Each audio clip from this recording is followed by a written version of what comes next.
योग्यता आधारित परीक्षा पाठ्यक्रम, ठीक, जिसे हम कहते हैं सिलेबस, जिसे हम क्या कहते हैं सिलेबस पाठ्यक्रम, ये किसके द्वारा एससीईआरटी द्वारा। एससीईआरटी मतलब कि जो हम लोग किताबें या सरकारी स्कूलों में पढ़ते हैं 6 to 8 में, उसके अनुसार एससीईआरटी के द्वारा निर्धारित जो हमारा पाठ्यक्रम है कि मतलब पाठ्यक्रम के जो हमारे बुक में जो हमारे लेसन दिए गए हैं मतलब उसके पाठ्यक्रम के अनुसार यह आधारित है। यह परीक्षा कितने भागों में बांटा गया है, 2 भागों में। कितने भागों में बांटा गया है, 2 भागों में। अभी हम आपको बताएंगे 2 भाग कौन कौन से हैं, उसमें किस प्रकार ये बांटा गया है। कितने भागों में, 2 भागों में बांटा गया है। लेकिन दोनों भागों की जो है परीक्षा किसके साथ होती है, एक साथ होती है। ऐसा नहीं कि एक दूसरे दिन हो या 2 घंटे गैप के बाद हो, ऐसा नहीं है। दोनों परीक्षाएं क्या होती है, एक साथ होती है और क्या होती है, एक ही दिन होती है। ठीक, यहाँ तक कंफर्म एक बार। मतलब हम किसकी परीक्षा की तैयारी कर रहे हैं, NMMSE, national means cum merit scholarship examination, जिसे हम क्या कहते हैं राष्ट्रीय आय एवं योग्यता आधारित परीक्षा। ठीक, इसके लिए जो हमारा पाठ्यक्रम है वो किस पे आधारित है, एससीईआरटी स्तर पे आधारित है, जो कि हमारे पाठ्यक्रम जो हम लोग पढ़ते हैं उस पे आधारित है।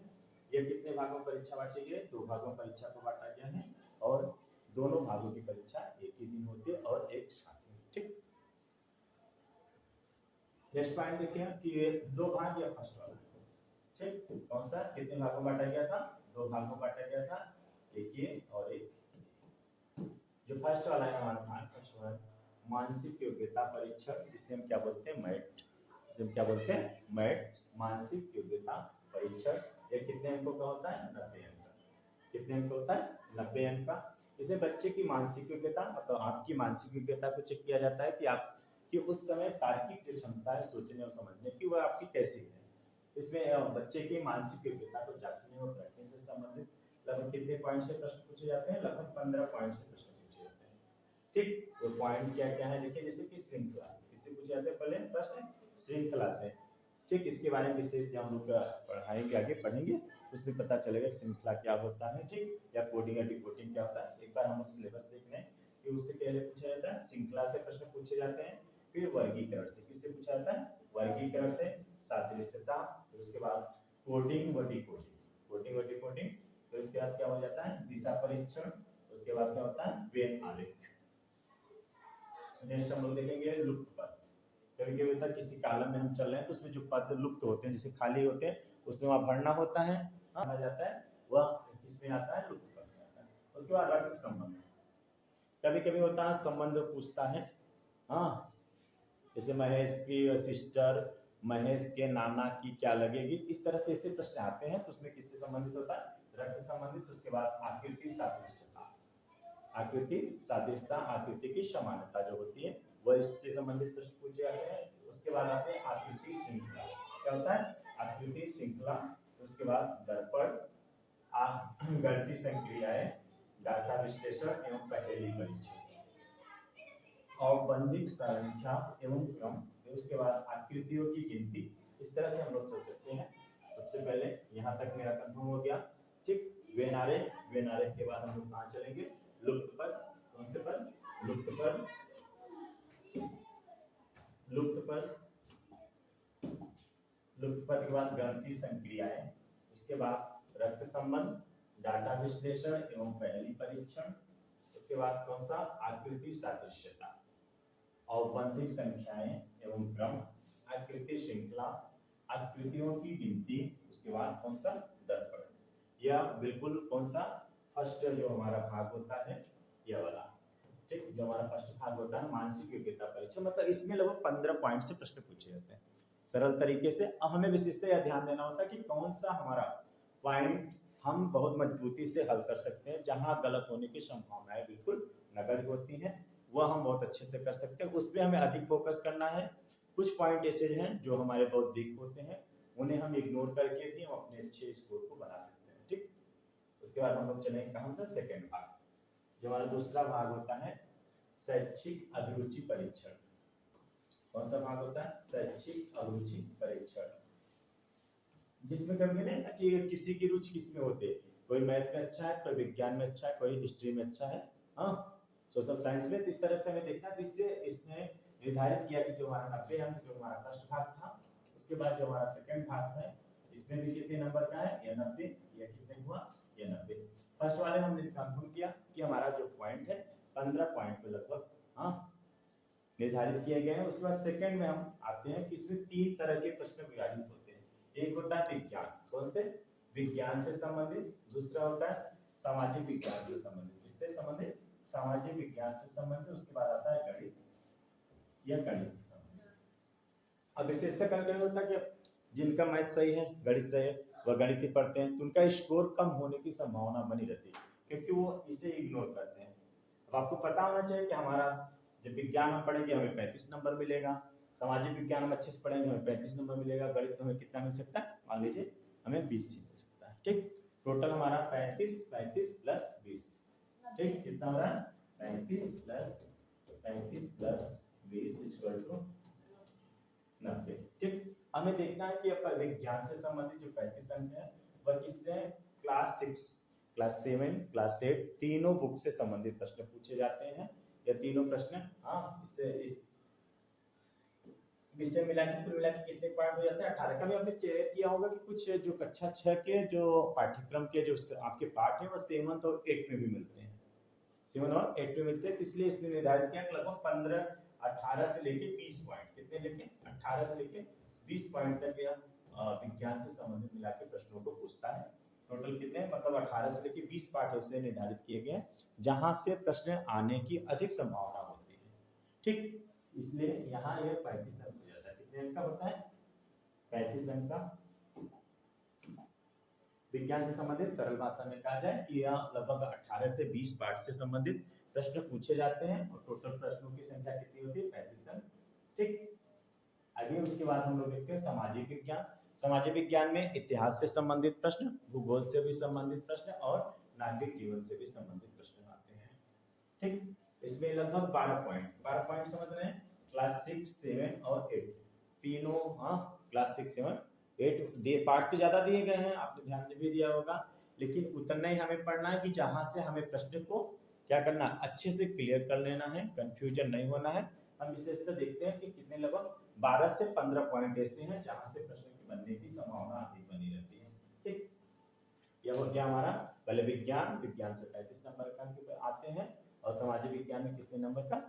35 का होता है। फिर उसके बाद आता है हमारा गणित, जिनका यह बहुत बढ़िया है वो 20 में 20 कर सकता है, जो थोड़ा सा वीक है वो नहीं कर पाएगा, 10 कर सकता है, 10 में 8 भी कर सकता है। ठीक, इसमें गणित से लगभग 12 पॉइंट ऐसे होते हैं जहां से प्रश्न बनने की अधिक संभावना बनी रहती है।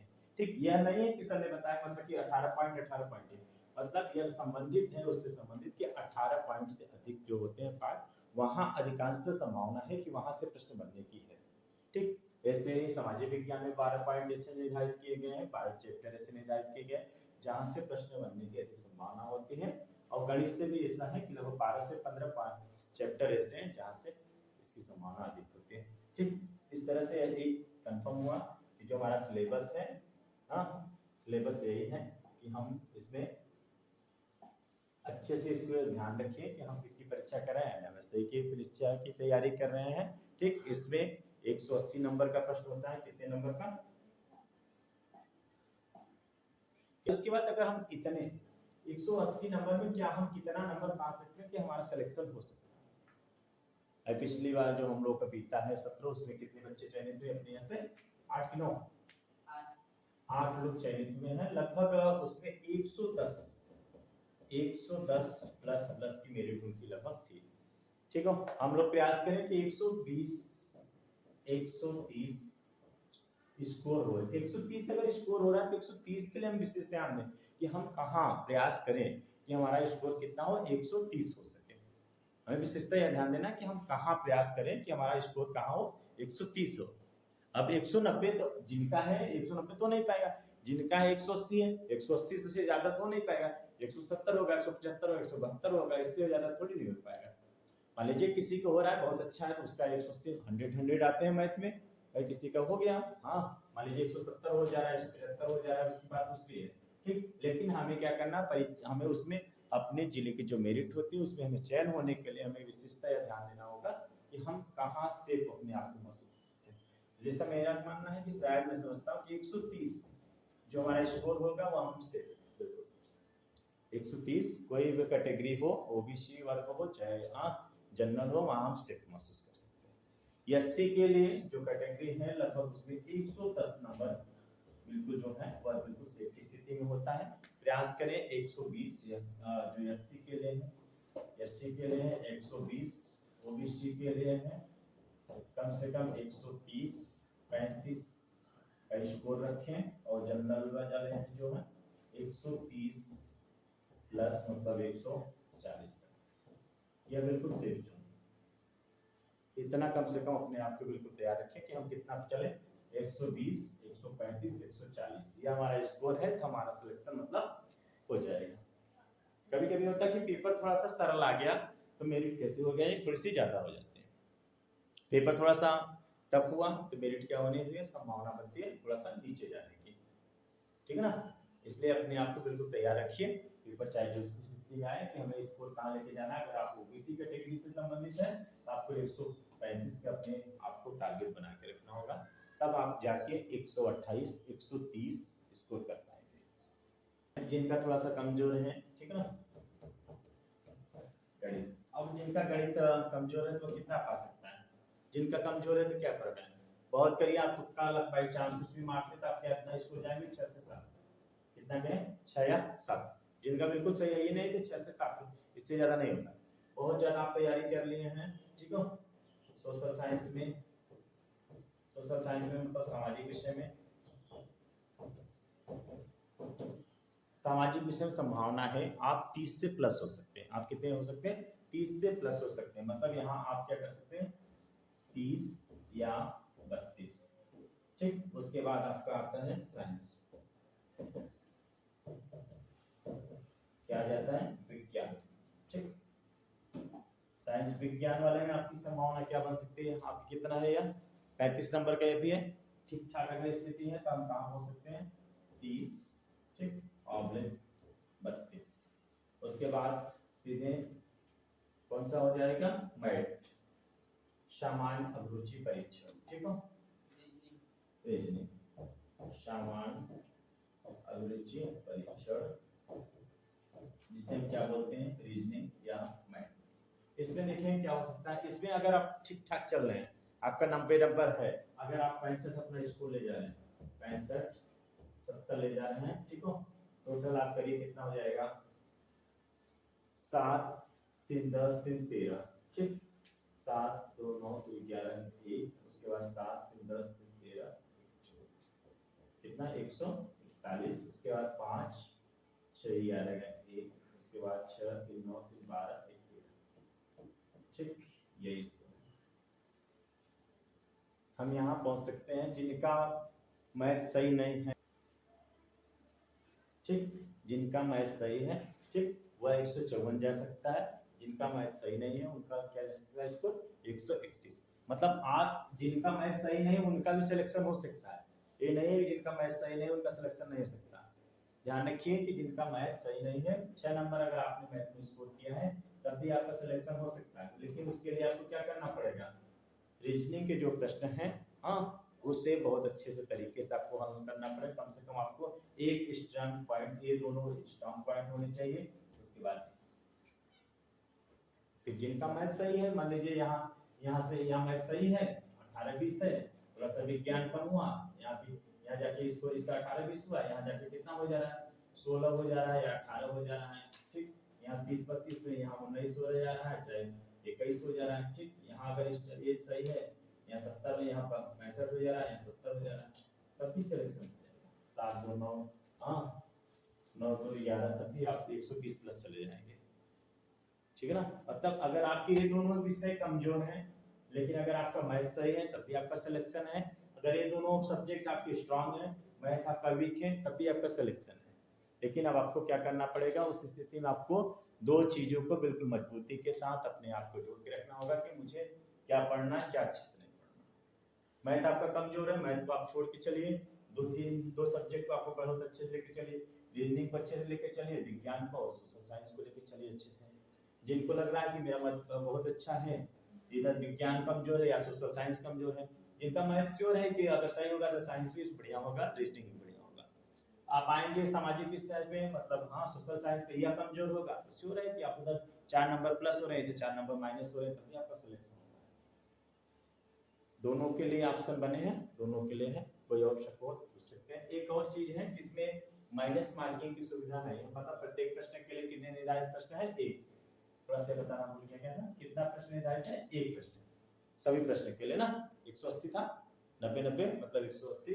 उसके बाद ऋणात्मक अंक, ऋणात्मक समझ नहीं, ऋणात्मक मतलब माइनस मार्किंग सुविधा नहीं है। अगर आपने गलत किया है, मान लीजिए कितना क्वेश्चन आपको 50 क्वेश्चन आ रहा है, कितना आ रहा है 50, फर्स्ट वाले भाग में कितने का रहा है, या 90 का है, हाँ 90 में आपको कितना आ रहा है 50, 50 बच रहा है 40, 40 आप तुक्का मार के चले आइए, मतलब वहां आपको माइनस मार्किंग की सुविधा नहीं है, आपके नंबर को नहीं काटे जाएंगे।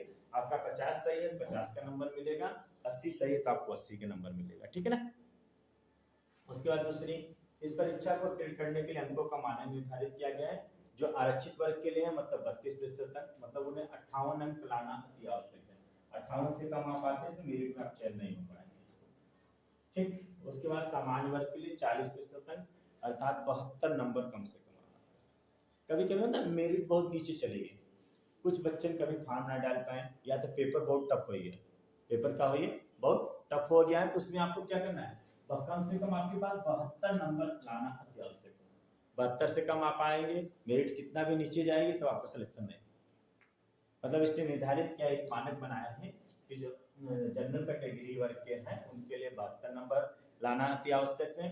जो एससी या ओबीसी वर्ग के लोग हैं उनके लिए कितने अंक लाने अति आवश्यक है, 58 अंक